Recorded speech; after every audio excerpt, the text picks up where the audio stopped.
ইব্রাহিম খলিলুল্লাহর ইন্তেকালের সময় ঘনিয়ে গেল। আজরাইল এসে বলল, ইব্রাহিম, প্রভু পাঠিয়েছে আপনাকে নিয়ে যাওয়ার জন্য, জান কবজ করব আমি এখন। ইব্রাহিম আলাইহিস সালাম বলেন, ওহে আজরাইল, মালিকের কাছে যায় বলো কোন বন্ধু কি কোন বন্ধুর জান কবজ করে। ইব্রাহিম আলাইহিস সালাম এই কথা বলে দেওয়ার পরে আজরাইল চলে গেছে। যা বলতেছে, হে রব, কার কাছে পাঠাইলা?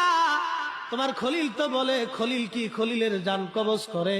হযরত ইব্রাহিম আলাইহিস সালামের কথা শুনে আল্লাহ ডাক দেয়, বলেন, আজরাইল, আমার ইব্রাহিমের কাছে যায় বলো কোন বন্ধু বন্ধুকে ডাকলে কি বন্ধু না আসে?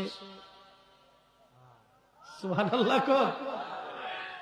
আমার নবী ইন্তেকাল করবে, আল্লাহ জিব্রাইলকে পাঠাইলেন 3 দিন। ও জিব্রাইল, খবর না আমার নবী কেমন আছে? জিব্রাইল আসলেন, বাবে জিব্রাইল দিয়ে 4th দিন জিব্রাইল এবং আজরাইল আসছে। সালাম দিয়ে বলেন, আসসালামু আলাইকা ইয়া রাসূলুল্লাহ।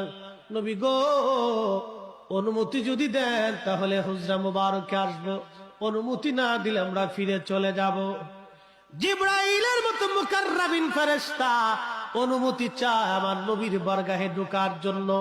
তিনি হাবিবুল্লাহ। নবী অনুমতি দেওয়ার পরে আজরাইল ঢুকলেন, সালাম দিয়ে বলেন, হুজুর, আল্লাহর ফরমান, আপনি যদি চান তাহলে আপনার জান কবজ করব, আর যদি না চান আমি ফিরে চলে যাব। যতদিন মন চায় ততদিন আপনি দুনিয়াতে থাকবেন।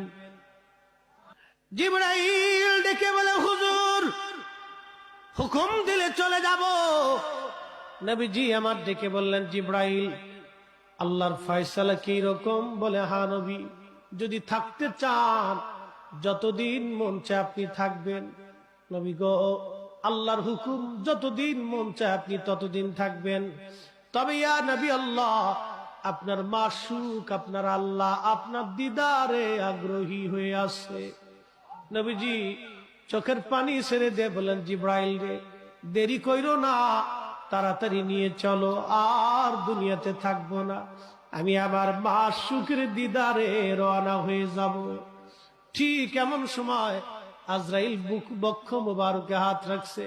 নবীজি কেঁদে ফেলে দিয়ে বলেন, আজরাইল, আস্তে ধরো, বড় মোর কষ্ট হচ্ছে। আজরাইল বলেন, হুজুর, সৃষ্টির মধ্যে এত বড়